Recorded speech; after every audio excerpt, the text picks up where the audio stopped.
Hey guys, welcome to this week's podcast episode. And I've got a fantastic guest for you today, Elena Pastore, coming out of Florida. And she's going to talk to us all about people development strategist.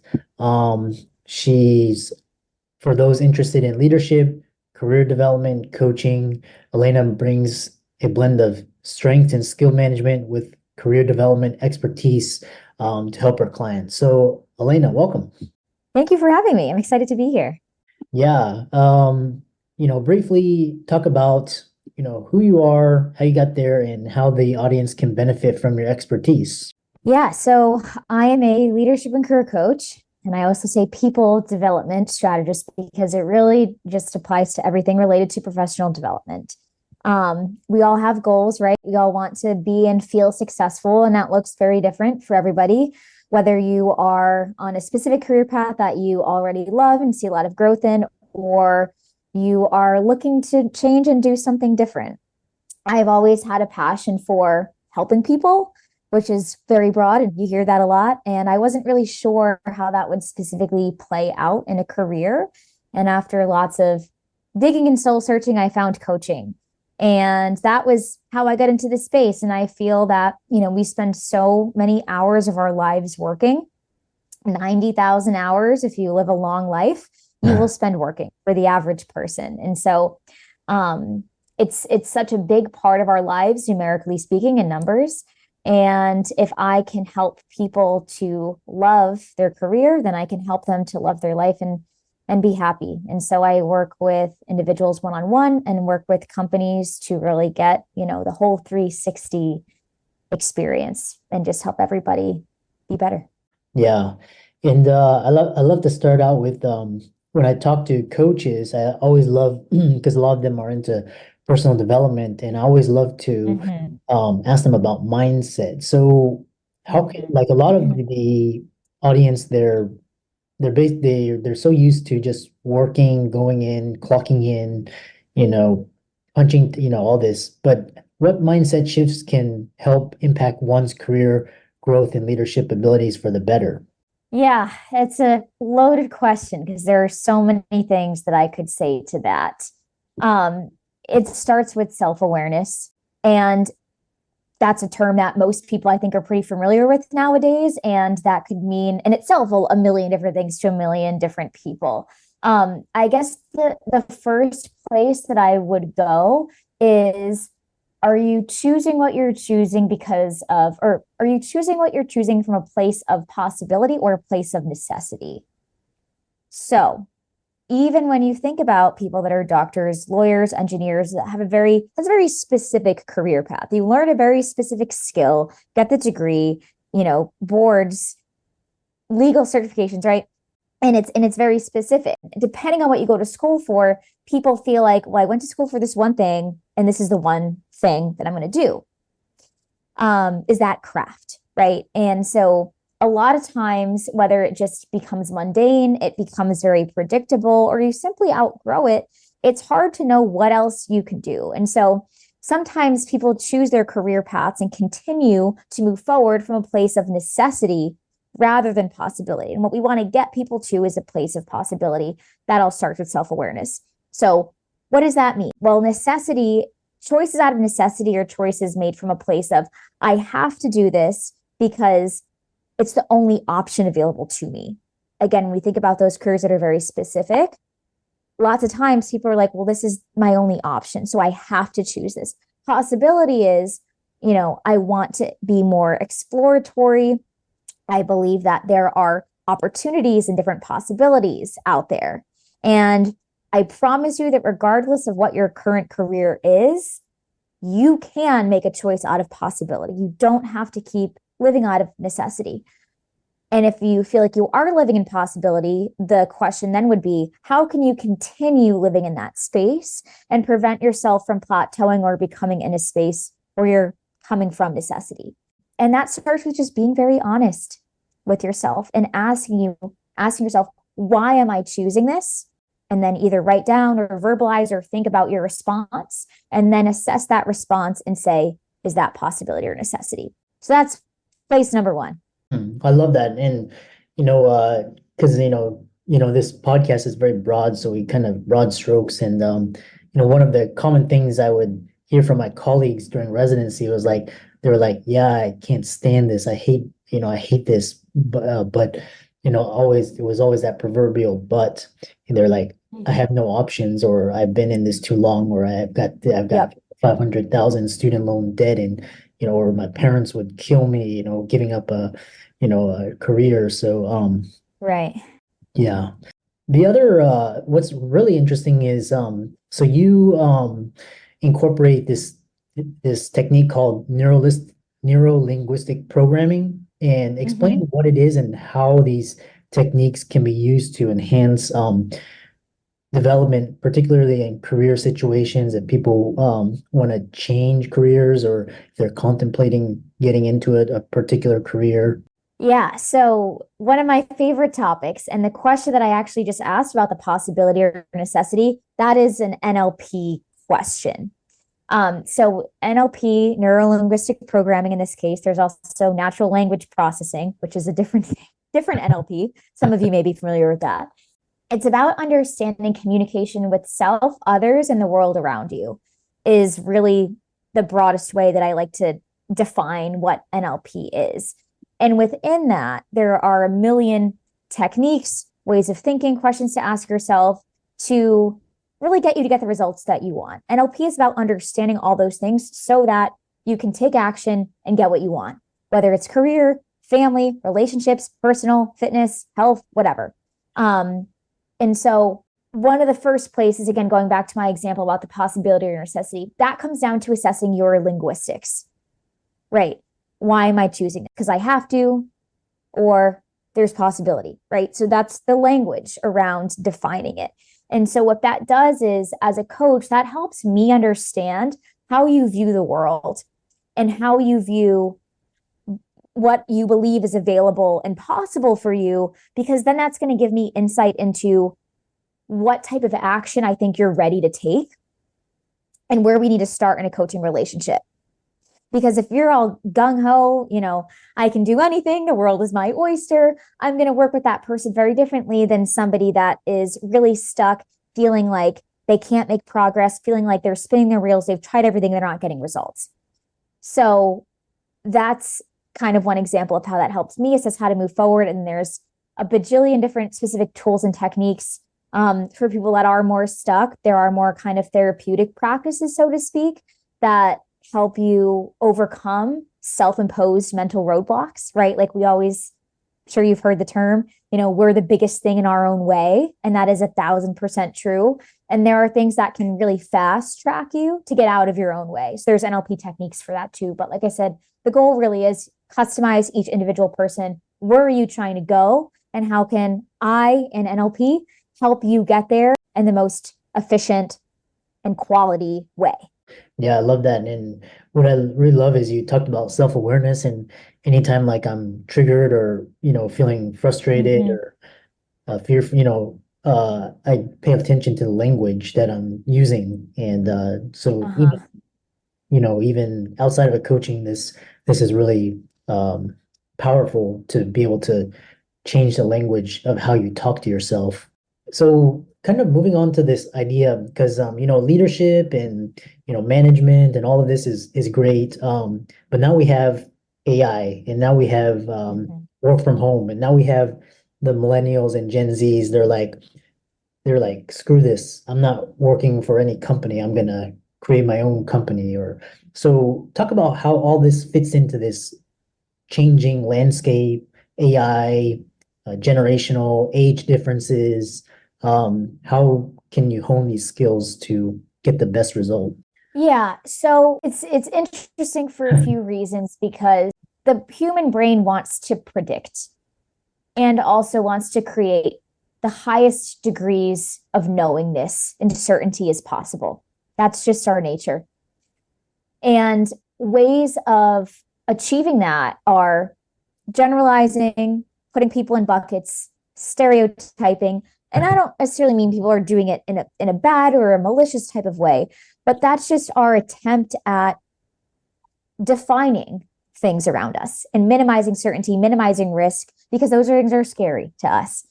So I like to think of differences when we talk about generations, right? When we talk about age, even within the same generation, across different careers and industries. I like to just generalize it to people are different and we need to learn how to treat them differently and speak to them as they are rather than saying, well, they must be this way or they must not be that way because of a generation or because of, whatever. And then the AI piece, technology is just, you know, the context through which we are living and experiencing these things. Because technology has always been changing the game, the internet being the greatest one in the recent, century. And AI, as we know how it's evolving today, is a close second to that, or maybe even would, surpass the internet, right? But anyway, so it's really easy to want to just chalk it up to age, generation, whatever. But I think it's important to really come back to how do we understand people that are different than us?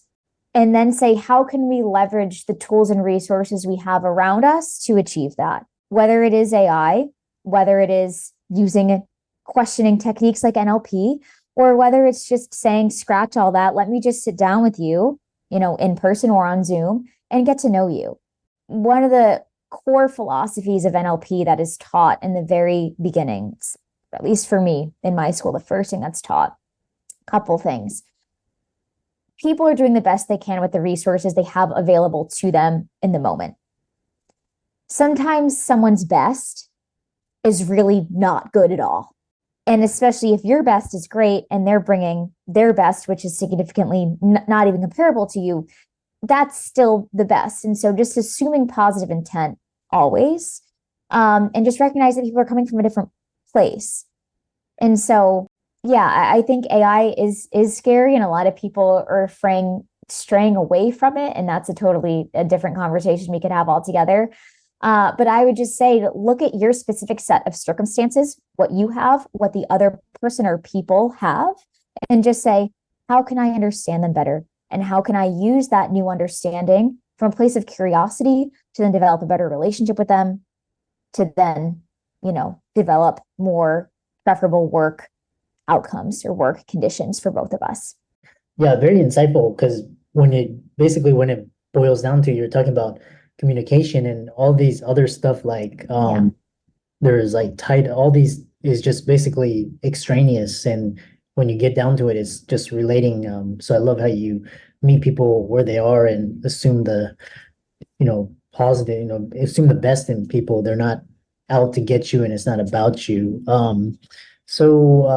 Yeah, because I mean, I see AI here. There's like autonomous taxis now, and then now if you have like Elon's coming out with autonomous robo taxis, and what's going to happen to Uber, Lyft drivers, or even truck drivers are losing their jobs, and like you have a lot of like people in the telecommunications now where they can be answered by AI. So really interesting. So kind of round it out. How can what the future of work, what trends do you see shaping the future of work? How should professionals prepare? And what should people listening to this be aware of when they reach out to you and want to work with you? Yeah, I mean, I think going back to what's remained constant over history and time is always a great place to kind of resort to, right? When you think about like Plato and Socrates and Aristotle, and you see these quotes from them and these things that they would say thousands of years ago, and they still ring true today, which is crazy, and also shows that we can kind of lean on these philosophies to satisfy, for lack of a better word, our human brain's desire to predict. And so, again, the context is what changes, but it's those foundations and fundamentals that pretty much have stayed the same throughout these thousands of years. So just saying, how can we still kind of keep those things in mind and operate under those principles while just modifying and evolving as the modern day and age and technology continue to do that? So I think it can feel really overwhelming and not knowing where to start, but just keep going. Like what you said, use the word relation. Just focusing on relationships, communication, and everything else is just contextual and will continue to change and modify. But what will make all of that change easier is focusing on enhancing the working relationships you have with people. Because like we want to work with people that we like and that we can get along with. And we'd rather work through conflict, concern, and hard times with people that we feel like we can get along with. So I think that is really the basics, and especially people that are in highly technical fields, oftentimes you're not really taught that unless you studied or do this self-awareness, personal development work kind of on your own.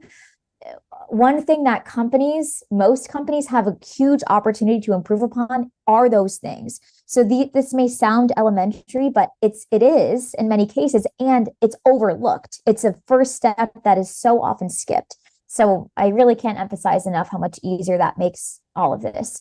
So that's what I would say to that, is how it can keep evolving. As far as how people can get in contact with me, I'm on all the main social media platforms. Just my name, Elena Pastore, LinkedIn.